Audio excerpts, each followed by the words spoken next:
Merci, Madame la Présidente. Rebonjour tout le monde.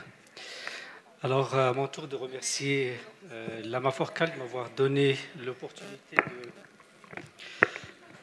de parler d'une thématique. Je sais que c'est peut-être le pain quotidien des pédiatres et des pédiatres allergologues, à savoir les allergies alimentaires non IgE médiées. Il faut le dire, ce n'était pas une tâche facile parce que quand on parle d'allergie non IgE, on inclut un petit peu des pathologies un peu diverses où il y a certes une intolérance alimentaire, mais il n'y a pas vraiment d'examen ou d'outil, on va dire, biologique ou un test qui pourrait faire le diagnostic ou contribuer, je dirais, au diagnostic à la différence des allergies IgE médiées. Alors effectivement, les allergies alimentaires peuvent être IgE ou non IgE ou mixtes. Les formes IgE sont peut-être mieux connues parce que plus facile à explorer. Déjà, la clinique elle est assez évocatrice. Et puis ensuite, il y a des tests qu'on peut faire, les tests cutanés, les IgE spécifiques. Les formes non IgE médiées sont certainement fréquentes mais méconnaissables. On passe certainement à côté du diagnostic de pas mal de formes d'allergies alimentaires non IgE. Et le diagnostic, il est beaucoup plus basé sur l'anamnèse, sur éventuellement sur le test de provocation quand l'histoire n'est pas claire.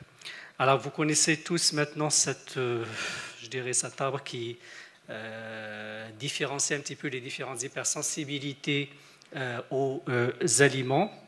Alors pour le topo dont je suis chargé, je vais parler essentiellement des allergies alimentaires non IgE médiées.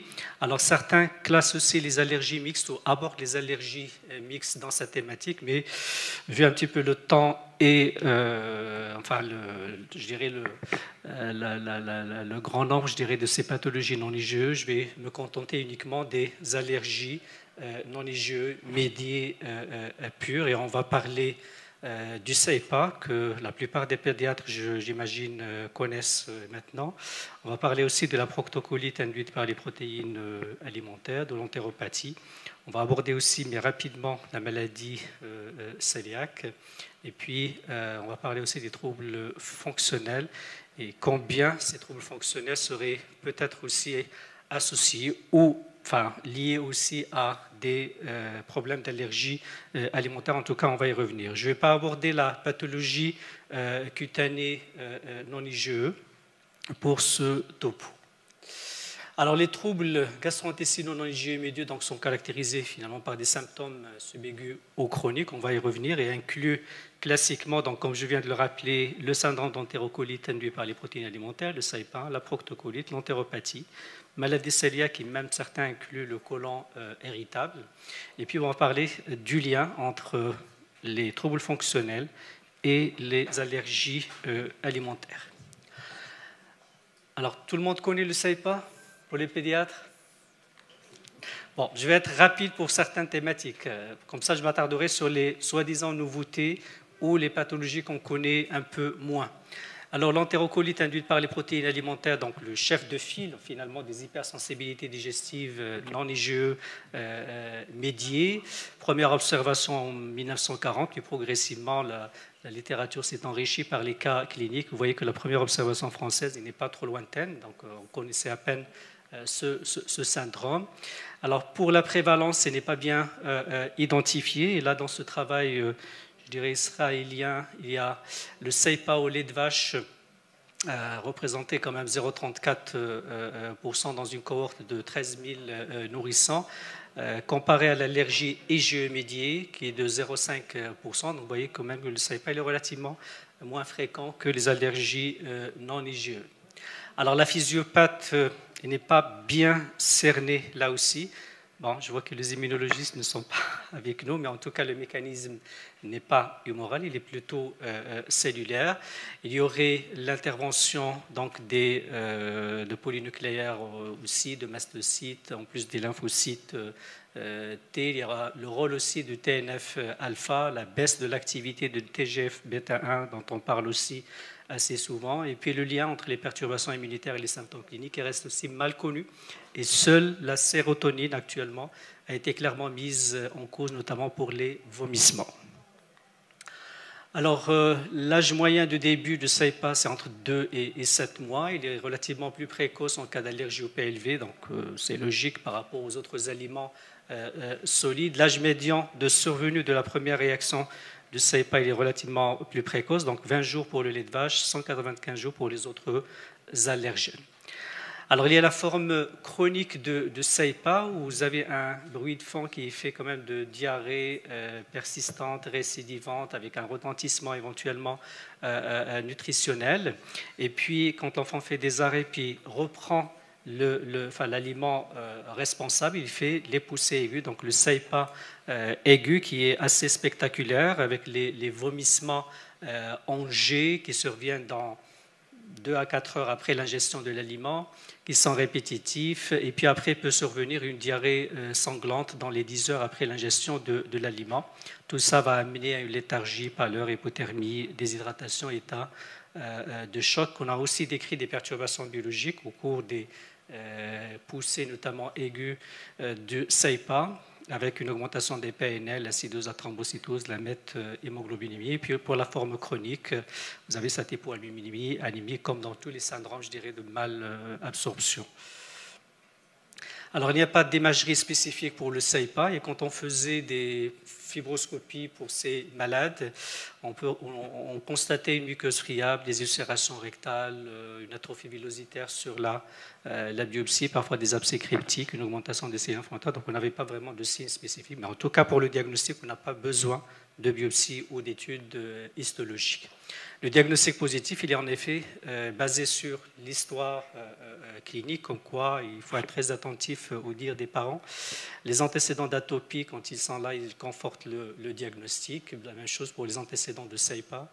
Les épisodes quand même sont reproductifs, c'est ce qui alerte un petit peu, c'est ce qui fait penser à ce diagnostic. Alors les tests sont habituellement négatifs. On ne va pas rentrer dans le détail, il y a quand même des formes atypiques de SAIPA, c'est-à-dire un tableau clinique typique de SAIPA, mais vous pouvez avoir à côté des IgE spécifiques qui sont positifs. Alors les patch tests sont inutiles dans le SAIPA.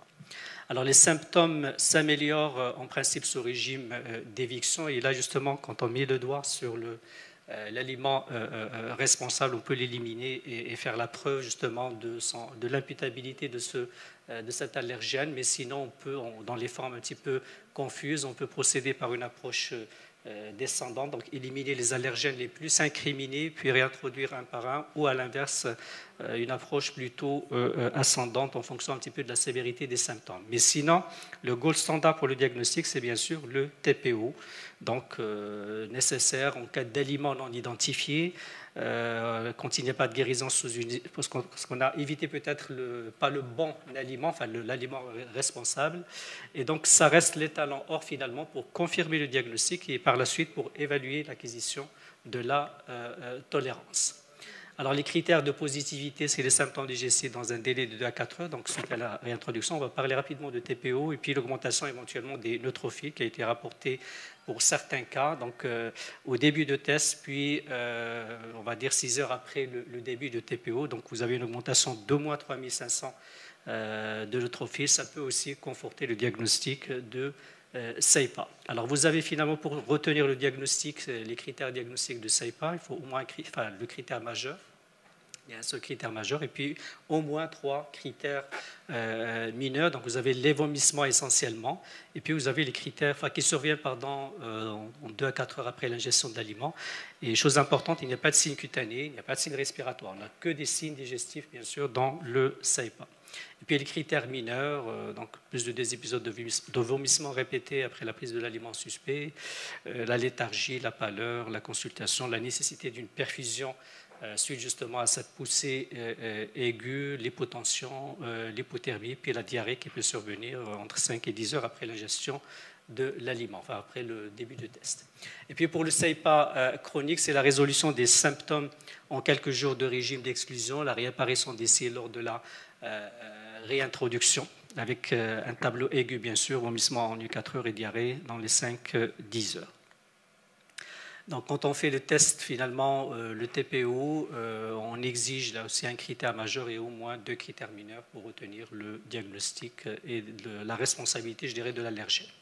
Alors, tout ça parce qu'effectivement, il y a des diagnostics différentiels. C'est ce qui prête un petit peu la confusion avec le SAIPA, que ce soit dans la forme aiguë, où vous avez beaucoup de pathologies qui peuvent s'accompagner de vomissements avec déshydratation, ou dans la forme chronique, où vous pouvez avoir donc des symptômes digestifs qui traînent, et on peut évoquer les pathologies eosinophiles, la maladie cœliaque, les déficits immunitaires, la maladie métabolique, etc.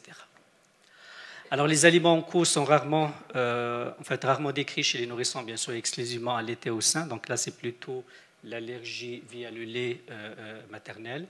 Mais sinon, chez les enfants qui sont sous lait artificiel, c'est le lait de vache en premier.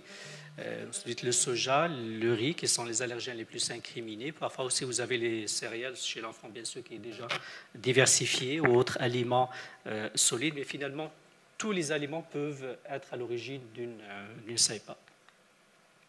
Donc là, c'est un travail où le lait vient largement en tête pour ce qui est des aliments responsables. La majorité des patients atteints de SAIPA réagissent à un seul aliment, le plus souvent.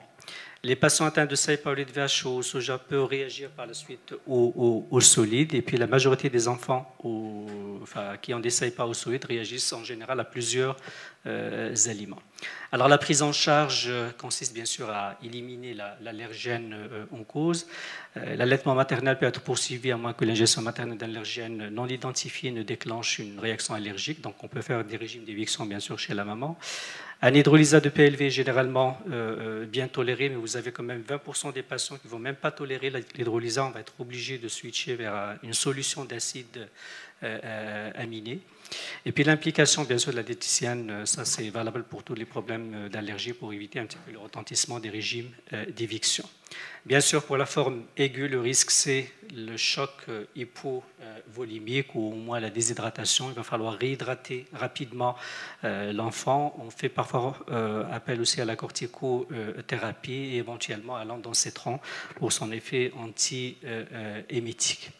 Alors, l'âge de l'acquisition de la tolérance diffère selon l'aliment impliqué. Alors, en cas de SAIPA, au lait de vache, la tolérance a été acquise dans 20% des cas à l'âge de 3 ans dans une cohorte américaine, en 90% des cas à l'âge de 3 ans dans une étude israélienne, 64% à 10 mois, une étude coréenne. Donc, ça dépend un petit peu aussi des pays et des enfants. Les SAIPA aux aliments solides ont généralement tendance à se prolonger et la tolérance à l'âge de 5 ans a été acquise, par exemple, pour les céréales dans 65,5% et pour la viande dans 50% des cas. Et aucune tolérance n'a été acquise pour les poissons élargis, c'est-à-dire les SAIPA à l'arachide et aux crustacés, les poissons auraient tendance plutôt à se prolonger. Voilà un petit peu et rapidement pour le SAIPA. Alors, le deuxième syndrome qui fait partie des hypersensibilités digestives non IgE, c'est la proctocolite induite par les protéines alimentaires. Là aussi, la prévalence n'est pas bien connue. Dans une étude, elle variait entre 0,16% et à 64% pour les enfants qui ont des rectorragies relativement isolées. Donc la vraie prévalence reste inconnue. Sinon, elle représente la forme la plus bénigne des hypersensibilités digestives non IgE, c'est-à-dire malgré le saignement, malgré la présence du sang dans les selles, c'est des bébés qui se portent très bien, qui grossissent, qui grandissent normalement, et puis l'examen il est tout à fait normal. Donc ce sont un petit peu les éléments qui devraient faire penser à ce diagnostic. Donc là, vous avez 2 études, une turque et une autre américaine, où vous avez donc la présence de sang et l'élément principal pour la symptomatologie clinique, mais avec le sang, on peut avoir d'autres signes associés, une petite diarrhée, des douleurs, la défécation, un eczéma parfois associé, mais en tout cas, c'est des cas relativement, ou des associations relativement rares. Mais dans tous les cas, il faut exiger que la croissance soit normale pour retenir éventuellement le diagnostic de proctocolite. Et effectivement, quand on apporte des diagnostics un petit peu erronés, ça peut retentir un petit peu sur l'alimentation de l'enfant. On va revenir sur la prise en charge des suspicions de proctocolite induite par les protéines alimentaires, on peut se donner, on va le voir, jusqu'à 1 mois d'attente avant de se décider donc de passer à une intervention diététique. Alors le test de réintroduction reste létal en or, là aussi, comme pour toutes les hypersensibilités non IgE. Et donc en général, on fait un arrêt de l'aliment suspect et on voit un petit peu l'évolution des symptômes, puis on réintroduit 4 à 8 semaines après l'éviction. Donc là, c'est quand on faisait là aussi des endoscopies avec des biopsies, on retrouvait cette infiltration éosinophile au niveau de la muqueuse colique. Alors les aliments impliqués, c'est essentiellement là aussi le lait de vache, le soja, les œufs ou le blé consommé par la mère via le lait maternel, parce qu'on a aussi des proctocolites bien sûr induites via le lait maternel. Les formules à base de lait de vache ou de soja pour les enfants qui sont allaités artificiellement. Et puis, dans moins de 10% des cas, vous avez aussi des enfants qui réagissent aux hydrolysats de protéines de lait de vache. Mais sinon, pour la plupart des études, c'est le lait de vache qui reste le plus en cause dans la proctocolite. Alors, l'élimination des aliments suspects chez la femme allaitante est généralement suffisante donc, pour la prise en charge des proctocolites via le lait maternel.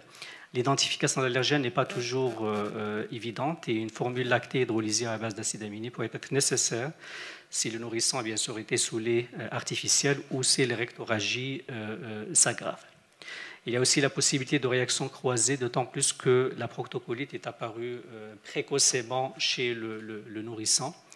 Et puis donc, sinon, pour la diversification alimentaire pour chez nourrissons, je vous le dis d'emblée, et comme pour toutes les allergies alimentaires, il faut toujours diversifier de la même façon que chez un enfant qui n'est pas vraiment allergique.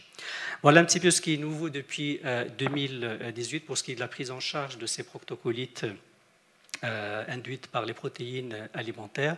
On se donne donc finalement une période de 1 mois, mais il faut que, chez l'enfant qui est symptomatique, c'est-à-dire qui a fait des rectorragies, mais qui se porte bien, c'est-à-dire on a tous les éléments, je dirais, cliniques en faveur de la proctocolite induite par les protéines alimentaires. Et puis au bout de 1 mois, si les symptômes persistent, c'est dans ce cas qu'on va peut-être proposer une intervention diététique, donc éviter le lait de vache et proposer un hydrolysat, voire éventuellement une solution à base d'acide aminé. Alors, on a parlé aussi dernièrement des probiotiques et leur intérêt dans la proctocolite induite par les protéines alimentaires. Il y a certaines études qui ont montré un plus qui est apporté par le LGG en particulier, mais ceci n'a pas été démontré pour d'autres études. On peut toujours tenter là aussi une prescription de produits à base de LGG pour espérer accélérer l'acquisition de la tolérance, mais pas tous les probiotiques seraient identiques. Il y a même des études sur l'intérêt de la transplantation là aussi du microbiote fécal qui ont montré leur efficacité, mais en matière de recommandation, vous le savez certainement, seule la colite à Clostridium difficile représente une indication de la transplantation fécale et donc des études sont encore nécessaires pour pouvoir un petit peu éclaircir la place de la transplantation dans ces maladies allergiques. Alors la plupart des allergies alimentaires non IgE médiées, comme pour donc, la proctocolite, régressent dans la petite enfance. La majorité, en tout cas pour la proctocolite, acquiert la tolérance avant l'âge de 1 an. Et vous avez jusqu'à 20% effectivement des nourrissons qui ont une résolution spontanée des saignements sans qu'on propose une intervention diététique. Là aussi, ce qui est relativement nouveau, c'est qu'on a constaté que les enfants qui ont fait une proctocolite allergique induite par les protéines alimentaires, ils ont 4 fois plus, je dirais, de risque de développer des troubles fonctionnels à un âge avancé. Alors, on ne connaît pas exactement le mécanisme, mais il y aurait peut-être une prédisposition génétique, des événements qui se sont déroulés précocement, donc tout ça qui aurait un petit peu augmenté la sensibilité viscérale chez ces enfants. Donc voilà un petit peu pour le deuxième syndrome d'hypersensibilité induite par les protéines alimentaires. Vous avez ensuite l'entéropathie induite par les protéines alimentaires, donc la troisième forme d'hypersensibilité digestive dont la prévalence n'est pas clairement définie et qui serait caractérisée par un tableau qui ressemble à celui de la maladie cœliaque. Donc, vous avez même sur des biopsies, quand on les faisait systématiquement, une atrophie vélocitaire, mais vous avez une sérologie qui est négative. Et ce n'est pas obligatoirement le gluten qui est en cause. Donc, vous avez une diarrhée chronique, des vomissements, malabsorption, retard de croissance, anémie. Et généralement, c'est un nourrisson de moins de 9 mois. Donc là, vous avez un tableau qui compare les trois syndromes dans l'entéropathie induite par les protéines alimentaires. Vous avez l'âge entre 2 et 24 mois. Des vomissements intermittents, mais une diarrhée généralement modérée. Vous avez bien sûr avec le temps le retentissement sur la croissance de l'enfant. Et quand on fait un test de provocation, on peut avoir des vomissements, de la diarrhée, mais vous voyez que ça survient un peu plus tardivement que dans le CEIPA chronique. Donc là, vous avez la différence principale avec le CEIPA chronique, c'est le délai. Quand on fait un test de provocation, vous n'avez pas les 2-4 heures après, mais plutôt plus de 2 jours, enfin 1 ou 2 jours à peu près. Alors l'aliment le plus incriminé, c'est le lait de vache, mais vous avez aussi l'œuf, le soja, le blé dans les allergies alimentaires multiples. Pour le diagnostic, là aussi, c'est le test d'éviction et réintroduction qui permet finalement de faire le diagnostic et de faire le lien d'imputabilité de l'aliment responsable. Donc le TPO qui reste l'étal en or pour confirmer là aussi le diagnostic et évaluer par la suite l'acquisition de la tolérance. Et la même chose, on fait une éviction de 4 à 8 semaines, puis on réintroduit et on voit un petit peu si les symptômes vont reprendre. Alors le risque de réactivité croisée est plus élevé chez les patients là aussi qui ont démarré leurs symptômes un peu plus précocement. Même chose pour la diversification alimentaire, il faut essayer de diversifier comme chez les enfants non allergiques. L'entéropathie allergique en général régresse entre 1 et 2 ans. Alors un petit mot de la maladie cœliaque, juste pour rappeler que pour ce qui a un petit peu changé, c'est par rapport au diagnostic. Alors on exigeait certes une biopsie intestinale dans tous les cas avant 2012, selon les sociétés européennes et nord-américaines de gastroentérologie pédiatrique. Et puis depuis 2012, on pourrait éviter éventuellement la biopsie intestinale, mais sous certaines conditions. Et ce qui est relativement là aussi nouveau depuis 2019, selon les recommandations des sociétés européennes et nord-américaines, c'est que dans les cas où vous avez un taux d'antitransglutaminase qui est supérieur à 10 fois la normale, on complétera avec les anti-endomysium, on pourrait peut-être éviter la biopsie intestinale. Et puis ce qui est nouveau, on n'exige plus le typage HLA comme on le demandait, je dirais, auparavant. Mais chez nous, la question reste quand même posée. On a eu une table ronde justement sur la maladie cœliaque dernièrement au congrès de gastropédiatrique et la plupart, je dirais, des spécialistes sont unanimes pour que la biopsie reste quand même la base de diagnostic de la maladie cœliaque. On préfère ajouter une biopsie plutôt que de faire des diagnostics erronés ou mal portés chez ces enfants. Vous connaissez certainement le retentissement de régime sans gluten par la suite. Alors j'arrive aux troubles fonctionnels gastro-intestinaux et allergies alimentaires. Là aussi, c'est un créneau que les pédiatres connaissent peut-être mieux. On a beaucoup d'enfants qui se présentent pour des régurgitations ou pour des problèmes de colique ou des problèmes de constipation. A priori, c'est des troubles fonctionnels quand il n'y a pas de retentissement sur la croissance, quand on n'a pas de maladie organique ou de maladie métabolique sous-jacente. C'est d'ailleurs la définition même des troubles fonctionnels qui ont bénéficié de nouvelles classifications. Donc la dernière, c'est celle de 2016, le ROM4. Et donc vous voyez figurer chez les nourrissons, les petits enfants, les principaux troubles fonctionnels gastro-intestinaux. Sauf que des fois, dans la prise en charge de ces troubles fonctionnels, on est à bout un petit peu des moyens qui sont à notre disposition. Et dans certaines situations, il ne faut pas aussi hésiter à penser à une allergie sous-jacente. Les tests seraient éventuellement négatifs, et donc ce n'est pas de l'allergie IgE. D'ailleurs, même la présentation clinique n'est pas celle d'une allergie IgE médiée. Donc là aussi, pour faire le diagnostic, on aura besoin d'un test d'éviction et réintroduction éventuellement. Alors, on évoquera une allergie au PLV dans les régurgitations, quand les régurgitations sont graves et persistantes, quand il y a bien sûr un retentissement sur la croissance, quand il y a des signes d'allergie, notamment de l'eczéma associés. Et je ne sais pas si vous connaissez ce score du COMIS, le Co-Meals Related Symptom score, alors, qui a été proposé par l'ESPGAN, la Société européenne de gastro-pédiatrique. Il est en cours de réévaluation. Pardon. J'ai dû assister il y a 2 jours au congrès de l'ESPGAN et puis on a évoqué effectivement ce score qui permettrait ou qui faciliterait le diagnostic de l'allergie qui serait initialement, en fait, ou pour des symptômes qui seraient initialement en rapport avec des troubles fonctionnels. Mais quand vous avez des pleurs qui s'exagèrent, des régurgitations plus importantes, un aspect d'aisselle ou une tendance à la constipation, avec éventuellement des signes cutanés, voire parfois des signes respiratoires, donc c'est quand vous avez un score qui dépasse les 12, vous avez une forte probabilité d'intolérance aux protéines de lait de vache, c'est-à-dire qu'on se base sur ce score clinique pour proposer éventuellement un régime d'éviction quand il y a des troubles a priori d'allure fonctionnelle. Alors donc, si les régurgitations sont persistantes chez un nourrisson au sein, il faut évoquer aussi une allergie alimentaire transmise via le lait maternel. Et puis dans ce cas, l'exclusion du lait et des œufs préconisés chez la mère doit être maintenue que si elle s'avère bien sûr efficace. Et donc on peut attendre 2, 3 jusqu'à 4 semaines.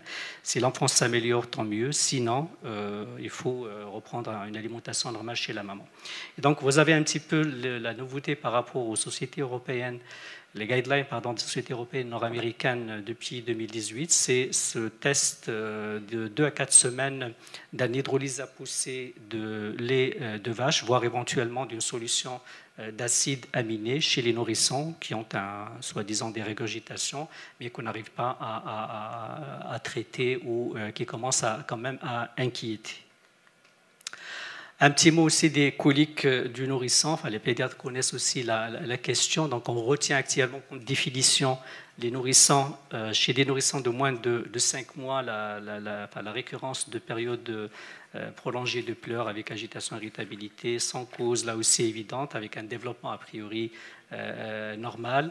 Il faut quand même garder en tête les diagnostics différentiels des pleurs incessants chez le nourrisson. Tout ce qui est infection, traumatisme, anomalie cardiaque, reflux, vaccination, anomalie oculaire, c'est aussi important, et puis les causes chirurgicales des pleurs chez le nourrisson. Alors on évoquera plus facilement une origine allergique quand vous avez de l'eczéma, de la diarrhée, mauvaise croissance pondérale, voire éventuellement des manifestations anaphylactiques. Et donc dans ce cas, il faut tenter bien sûr un régime excluant le lait de vache. Et donc, c'est ce qui sort aussi dans les recommandations depuis 2018. Donc, parmi les mesures qui sont proposées dans les coliques et qui auraient un impact positif, c'est les hydrolysats de protéines de lait de vache, voire éventuellement un régime chez les enfants qui sont sous lait maternel.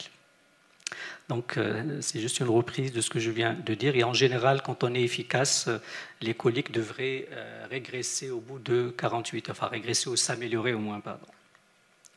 Et puis un petit mot rapidement de la constipation fonctionnelle, l'autre trouble fonctionnel qui pourrait aussi être un signe de l'allergie alimentaire, bien sûr de type non-IgE. Vous le savez probablement, ça représente 3% des visites ou des consultations chez les pédiatres et jusqu'à 25% des consultations chez les gastropédiatres. Donc ils font partie aussi des troubles fonctionnels habituels chez le nourrisson. L'association avec l'allergie au PLV reste quand même controversée. Vous avez dans cette méta-analyse qui a abordé à peu près une dizaine d'essais contrôlés, dont 2 étaient randomisés. Et l'association avec l'allergie au PLV a été entre 28 et 78% selon un petit peu les séries analysées. Et la probabilité de l'allergie était bien sûr plus importante chez les enfants qui ont un terrain atopique, qui ont une fissure anale, de l'érythème et de l'eczéma bien sûr. Et dans les recommandations, bien sûr, les tests allergologiques ne sont pas, en tout cas, recommandés. Mais par contre, on peut proposer un régime d'éviction pendant 2 à 4 semaines. Et donc, quand on est efficace, on maintient le régime. Sinon, il faut reprendre, en tout cas, une alimentation normale. Donc, je termine par dire que les allergies alimentaires non IgE sont relativement fréquentes chez le nourrisson et peut-être méconnaissables.